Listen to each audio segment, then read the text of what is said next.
주요 이슈 마켓 리더에게 물어보겠습니다. 오늘의 키맨부터 소개할 텐데요. 유니스토리 자산운용의 김장현 본부장 모셨습니다. 어서 오세요. 네, 안녕하세요. 자주 뵙습니다. 네. 오늘은 저를 기억하시죠? 네, 기억나죠. 네. 목소리가 제가 제일 좋다라고 방금 또 칭찬까지 해주셨어요. 좋은 목소리를 가진 저와 네. 또 투자 전략을 탄탄하게 갖고 계신 본부장님의 이야기를 오늘 합해 보도록 하겠습니다. 주제부터 화면으로 공개합니다. 예고에서 잠깐 소식을 전해드렸는데요. 뼈아픈 반도체 불황, 회복과 모멘텀 사이라는 제목입니다.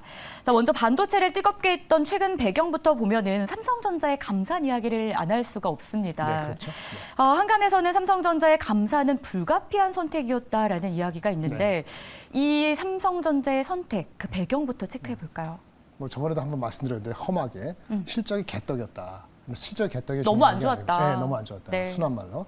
그런데 이제 이렇게 놔뒀다가는 올해 삼성전자가 연간으로 반도체가 적자를 벗어나지 못할 수도 있다라는 위기의식이 아마도 한 달 전쯤에 플래시처럼 들어갔을 거고 그게 아마도 최고위층까지 전달돼서 급작스럽게 결정된 것 같은데 네. 실질적으로 감산의 폭에 대해서는 알려지지 않았고요. 감산의 폭은 나중에 말씀드리겠습니다만 현물 가격을 통해서만 확인할 수 있고 또는 4월 28일 날 마지막 금요일 날 삼성전자가 진짜 그 디비전별로 사업별로 실적을 발표할 때 어떤 식으로 힌트를 주느냐 그때까지 눈치 작전을 갈 것 같아요. 어쨌든 실적은 너무 안 좋았다. 그 말씀하신 대로 불가피했다. 네. 어려운 말로 하면은 비자발적이다 이런 말 썼더라고요. 뭐 자발적인 게 어딨나요? 감산을 하고 싶은 사람 없으니까. 맞아요. 그래서 그 정도로 안 좋다는 건데 투자가들은 이제는 어떻게 보느냐 이렇게 되면은 반도체 사들어가는 고객, 그러니까 휴대폰, PC 업체 네. 아니면 데이터 센터 업체 그 반도체를 얼마에 사갈 것이냐. 가격을 더 낮출 수 있느냐 이런 눈치 작전을 보겠죠. 그리고 또 우리는 뭐죠? 반도체 주가가 바닥을 쳤는가 그거 그 눈치를 볼 거 아니에요. 그래서 극심한 눈치 작전이 향후 3, 4주 동안에 아주 세게 진행될 것 같다. 이러다가 이것이 힌트가 안 보이면은 5월 중후반, 5월 하반기에 반대로 갈 수도 있거든요. 하지만 어쨌든 간에 눈치 작전을 본 거고 주시장의 눈높이는 그때까지는 3, 4주 동안은 내려갈 이유는 없죠. 감산을 했으니까. 왜냐하면 감산을 하고 나서 시그널이 있으니까 그거 좀 이따 말씀드리고 네. 어쨌든 안 좋았다, 비자발적이다. 그래서 극단적인 눈치 작전이 향후 3, 4주, 길면 한 달 반 정도는 진행될 수 있다. 이렇게 볼 수 있겠습니다. 그렇다면 주가가 떨어지진 않아도 좀 횡보한다 이렇게 보시는 거세요? 나중에 한번 말씀드리려는데 네. 방향은 틀었어요. 방향은 틀었고요.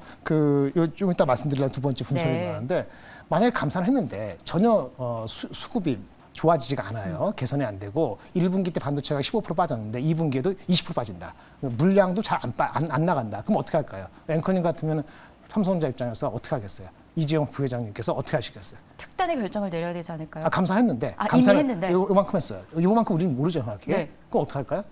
더 하겠죠. 그럼 다시 감산 안 해요? 취소해요? 안 되잖아요. 네. 감산해서 10% 했다, 5% 했다 그러면 안 되면은 또 하겠죠. 한 3개월 뒤에. 그래서 방향은 틀었다는 거예요. 그래서 장사는 올해만 하는 게 아니니까 올해 수급이 확 개선이 안 되더라도 내년을 보고 감산을 했고 만약에 해결이 안 되면 또 감산을 할 것이다라고 저는 보고 있습니다. 그렇다면 이 삼성의 감산이 어떤 시그널인지 그러니까 시장에 어떤 신호를 네. 보내고 있다라고 보면 될까요? 앞서서 시그널 좀 힌트를 주셨잖아요. 하이닉스 마이크론 합해서 50% 네. 마켓이요. 감산 다 했고 이미 할 만큼 했고 삼성전자 했잖아요. 얼마인지 모르지만 모두 감산했다. 그러면 고객들은 어떻게 할까요? 9월 달에 살 거를 6월 달, 5월 달에 좀 사봐야 되지 않을까라는 생각을 하게끔 만드는 전술적인 정책 효과를 보는 거거든요. 그래서 감산 모두 했다, 더 이상 할 거 없다. 네. 고객 너네들 사가라. 이런 메시지고 다만 고객 입장에서도 자기네가 휴대폰 PC, 스마트폰을 휴대폰 PC 또 데이터 센터를 짓는 데 있어서 우리 소비자들이 써야 되잖아요. 네. 그 진성 수요라는데 진성 수요는 언제 올지는 잘 모르겠다. 진짜 수요. 그렇죠. 그 맨 마지막으로 우리 투자자들한테 얘기는 감산했는데 말이죠. 워낙 안 좋아서 감산한 거거든요. 2분기 실적 기대하지 마세요. 그러니까 단기 분기 실적은 기대하지 마세요. 좋아지더라도 가을, 겨울에 효과가 날 겁니다라는 현실 인식을 전달해줬다라고 말씀을 드릴 수 있겠고요. 만약에 감산한 효과가 조금이라도 나기 시작하면 네. 일단 나면 말이죠. 올 연말에서 내년도로 바라볼 때는 내년에 대한 기대 심리가 확 올라갈 수 있어요. 그러니까 만약에 삼성전자가 작년에 40조 이상 흑자 났는데 올해는 지금 10조 나느냐 5조 나느냐 그러거든요. 네. 5조 나는 것도 하반기에 좋아져서 5조 나는 건데 내년에 작년 난치 20, 30조 올라간다 하면은 이익에 대한 기대치가 높아지면서 목표 주가가 높아질 수 있어요. 근데 여기서 말씀드린 건 너무 설레발 치지 마시고 목표 주가 애널리스트 85,000원, 9만 원 얘기하는 건 그 경기가 엄청 좋아하지 않나 그렇게는 안 될 거고요. 아마 7만 원에서 7만 5천 원 정도가 현실적인 감산 효과가 있더라도 우리가 바라볼 수 있는 수준이 아니겠냐 이렇게 바라보고 있습니다. 좋습니다. 하지만 감산폭이 실제 크지 않다라는 분석과 함께 2분기 실적도 더 부진할 수 있다. 뭐 이런 이야기가 있더라고요. 그렇죠. 네.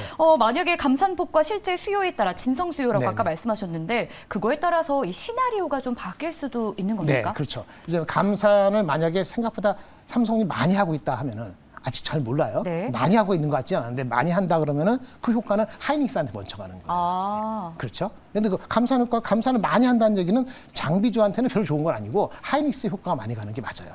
그 두 번째 시나리오. 근데 감산이 우리가 예상하는 만큼 예상이 한 10% 봅시다. 10%보다 이하다. 라고 하면 감산을 많이 하는 게 아니고 무슨 눈치 보는 거군요. 감산 요만큼 하고 수요가 오는지 보고 좀 안 되면 하고 이런 식으로 할 거면은 하이닉스 수요가 많지 않겠죠. 그러면 삼성전자가 차라리 그냥 버티고 있게 좋은 거고. 그럼 삼성 하이닉스 오래 말씀드린 것처럼 이러면 감산을 하긴 했는데 죽지 않으려고 감산한 거니까 뭐 별로 주식 갖고 먹지 못하겠네? 그러면 똘똘한 중소 장비업체나 소재주에 가거든요. 저번에 말씀드린 것처럼 네. 아스플로우 뭐 이런 주식들이 괜찮은 게 되는 거죠. 그래서 현재는 감산이 5에서 10%에서 15%보다 많다기보다는 순차적으로 할 가능성이 있기 때문에 삼성전자가 하이닉스보다 안정적이고 장비주나 소재 중에서 일부 잘 고르는 게 필요하다 이렇게 말씀드리겠습니다. 그럼 실제 이 감산폭을 확인하는 게 굉장히 중요하겠다 이런 생각이 좀 드는데요.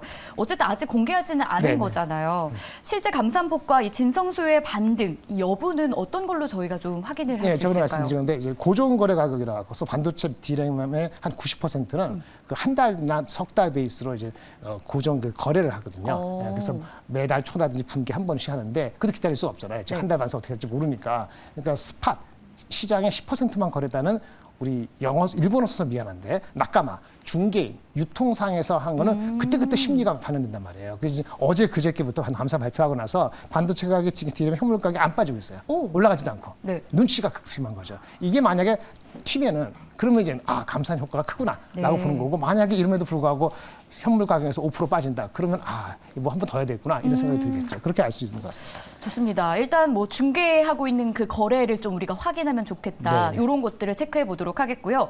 자, 이번에는 수급입니다. 외국인 투자자들이 반도체 시장, 그러니까 이 실질적인 수치는 좀 처참한데 그럼에도 불구하고 반도체를 집중 매수하는 모습이 좀 어제까지 나타나는 모습이었어요. 삼성전자에 대한 순매수는 사실 좀 길게 있었고요. 네, 그렇죠. 외국인 투자자들의 이 속마음, 속내는 뭐라고 보세요? 일단 한국 시장을 사는 데 있어서는 네. 시총이 큰 걸 사야 되잖아요. 오늘 에코프로나 이런 코스닥의 대장도 있죠. 에코프로 이렇게 뭉치는 그 합계가 현대차보다 시가총액이 네. 높았다고 그러는데, 근데 사실상 전통적으로는 반도체, 근데 자동차 이렇게 시가총액이 크잖아요. 그러니까 거기서 반등의 시나리오가 나오면 먼저 선매수하게 돼 있는데 삼성하이닉스가 삼성이 감산한다는 얘기를 이미 알았는지도 몰라요. 그래서 이미 사들어갔는지도 모르는 생각이 들고 바닥이라는 기대감이 있는 것 같아요. 그다음에 현대차 기아는 다른 얘기입니다만은 여러 가지 비전을 선포한다고 네. 알려져 있었기 때문에 그것은 현대차 기아는 삼성전자보다 좀 더 편하게 움직일 수밖에 없는 상황이고 이곳이 모든 게 되는 것은 다른 쪽에 코스닥이라든지 열광했던 2차 전지주가 많이 올라갔잖아요. 거기서는 좀 더 시세를 내기보다는 좀 이익 실현이나 최소한 옥석 가리기라든지 좀 집중도를 좀 종목을 줄일 가능성이 있거든요. 그러면 남는 시총은 어디로 가야 되느냐? 바닥을 확인한 반도체라든지 자동차로 가야 되는 거죠. 그래서 장은 전체적으로 안정화될 수밖에 없는데 삼성전자 하이닉스의 감산폭이 확인될 때까지는 이것이 논스톱으로 7만 원, 논스톱으로 10만 원 가는 건 아니고 범피할 수밖에 없어요. 무슨 얘기냐? 그 외국인들은 방향을 보고 갑니다. 우리가 네. 방향은 말이죠. 우리 앵커니 나침반 있잖아요. 네. 어디 가서 길을 모를 나침반을 딱 해놔요. 그럼 나침반이 바로 방향을 보여주지 않거든요. 왔다 갔다 하죠. 그렇죠. 이렇게. 나침반이 결국은 정확한 방향을 지시하지만은 그 전까지 많이 흔들립니다. 맞아요. 그러니까 주식도 마찬가지예요. 방향은 잡았는데 흔들릴 수 있다. 흔들리는 걸 감내하기 위해서는 저가 매수, 분할 매수, 장기가 매수로 들어가기 때문에 외국인들은 자동차하고 한국의 삼성전자 대표되는 주식들은 그런 관점으로 나침반을 바라봤다라고 볼 수 있겠습니다. 그렇다면 이 윤 대통령의 방미 일정 관련해서도 요즘 좀 핫합니다. 앞서 바이오 이야기하면서 네네. 간략하게 브리핑을 좀 했었는데 방미 일정을 계기로 이 반도체주들도 좀 돌파구를 찾을 수 있을 것으로 보세요. 기대 심리는 이해할 수 있습니다. 네. 왜냐하면 그 IRA도 2차 전지도 생각보다 우려보다는 괜찮게 나왔잖아요. 그렇죠? 그다음 나쁘지 않아요. 반도체가 아주 극단적으로 중국을 투자 못하게 하고 뭐 어쩌고저쩌고 이게 나오는데 네네. 거기도 무슨 협상 여지가 있을지 하는 기대 심리가 하나 있긴 있어요. 근데 구체적으로 어떤 식으로 전개될지는 이렇게 드러나기 전에 저도 예측하기 어려운 건데 일단 그런 심리도 두려움보다는 뭔가 묘책이 있지 않겠냐라는 기대 심리가 일부 들어가는 것 같습니다. 기대 심리가 일부 들어가고 있다. 자, 그렇다면 미국에서 반도체 보조금을 받기 위해서 궁극적으로는 국내 반도체 기업들이 중국 시장에서 발을 빼게 될 것인가? 이런 부분도 많은 궁금증이 생겨요. 네. 이 퀘스천에 대해서는 어떤 답을? 이번에 묘책이 안 나오면은 네. 그러면 중장기적으로 퇴출 그 스테이지를 밟아 나가야 될 수밖에 없다고 봐요. 10년 동안 5% 10% 생산량을 증가시킨다는 거는 한 3년에서 5년 정도 지나면은 그 공장은 의미 없게 되거든요. 아하. 경쟁력 있게 팔 수가 없어요. 감가상각이기 때문에 5년마다 없어지거든요. 따라서 묘책이 생기면은 중국을 어떻게 좀 길게 끌고 가려고 하겠지만 묘책이 안 생기면은 결국은 5년 내로 페이즈아웃하는 걸로 갈 것이고 그런데 아이러니하게도 이런 페이즈아웃으로 가는 그런 수순이 주식시장에는 안 좋을 수 있지만 오히려 말이죠. 내년도 됐을 때 수급에서 공급이 빠져주는 거거든요. 삼성전자 하이닉스가 중국의 익스포저가 40~50%인데 삼성전자 하이닉스 마켓쇼가 반석이 한 40~50% 되니까 결국은 시장에서 20%, 25% 차지하는 그 중국의 공장이 한 10%만 가동을 줄여도 한 2% 이상의 공급이 주는 효과가 나기 때문에 오히려 이것이 단기적으로 내년도에 수급에 좋은 효과가, 공급이 주는 효과가 날 수 있거든요. 하지만 장기적으로 봤을 때는 그것을 아웃풋을 빼야 되는 거니까 그거는 이제 장기적으로는 안 좋은 거고 거기에 대한 반작용은 과연 용인이라든지 이 클러스터를 얼마나 빨리 하냐에 이루어지는 건데 그 공백이 있을 거기 때문에 중요한 건 주가적인 측면에서는 나쁜 것 같지만 실질적으로는 안 나쁜다 이렇게 말씀을 드릴 수 있어서 설사 그 묘책이 안 나오더라도 주가에는 크게 동요되지는 필요는 없을 것 같아요. 제가 봤을 때는. 그러면 긍정적인 답변으로 저희가 좀 말 들어봐도 빠지면 사면 될까요? 되죠. 좋습니다. 이번에 저희가 미국 이야기도 계속 나오고 방미 일정까지 이야기를 했는데 사실 미국과 중국의 갈등으로 참 여러 기업들이 어려움을 겪지만 그중에 하나가 반도체 최강자로 또 꼽히는 TSMC가 아닐까 싶습니다. 월별 매출로 확인해 보면 4년 만에 이 월 매출이 꺾였다라는 네네. 소식이 들리더라고요. 이게 반도체 업황 바닥이다 뭐 이런 이야기와는 좀 반대되는 흐름이 아닌가라는 생각도 들어서. 제가 아까 말씀대로 네. 지금 그 누치작전 했잖아요. 수요가 굉장히 안 좋은 게 팩트예요. 그래서 감사한 거거든요. 네. 그 지금 3월 달까지 1, 2, 3월 달 대만에서의 휴대폰 업체들의 부품 업체들 이런 업체들 보면은 실적 예상보다 안 좋아요. 그러니까 빨리 회복이 안 되고 있어요. 이게 고스란히 TSMC한테도 너무 오는 거거든요. 그래서 반도체 수요는 아직까지는 그 뚜렷한 반등의 신호는 포착되고 있지 않다. 그래서 중간중간에 아까 제가 영어로는 범피하다, 울퉁불퉁할 수밖에 없거든요. 그럼에도 불구하고 감사를 계속 할 거라는 기대가 있기 때문에 주가는 그렇게 빠지진 않을 거예요. 근데 이게 시간이 걸린다. 스팟 가격이 회복될 때까지, 낙가마에서 움직일 때까지는 안 움직인다는 게 확인될 때까지는 주가는 약간 살얼음 같은 느낌이 드시겠습니다만 아까 말한 것처럼 나침판처럼 흔들리지만 방향이 있기 때문에 결국 잡는다. 그래서 그렇게 되고 그 사이에 만약에 주식을 빨리 플레이하고 싶은 분들은 삼성전자 하이닉스만 익스포저 안 되고 여러 업체들한테 하는 장비 중에서 똘똘한 놈들이 있거든요. 그런 주식을 사든지 아니면 자동차 주식에서 조금 더 좀 편안하게 있든지 이런 거 믹스할 수 있겠죠. 그렇다면 종목 이야기 나온 김에 네. 탑픽 꼽아주실 수 있겠습니까? 탑픽이라면 이제 반도체 관련돼서는 엊그저께 말씀드린 것 같은데 아스플로우라는 종목은 괜찮고요. 2천억 안 되는 주식인데 삼성전자 하이닉스 비중이 크지 않습니다.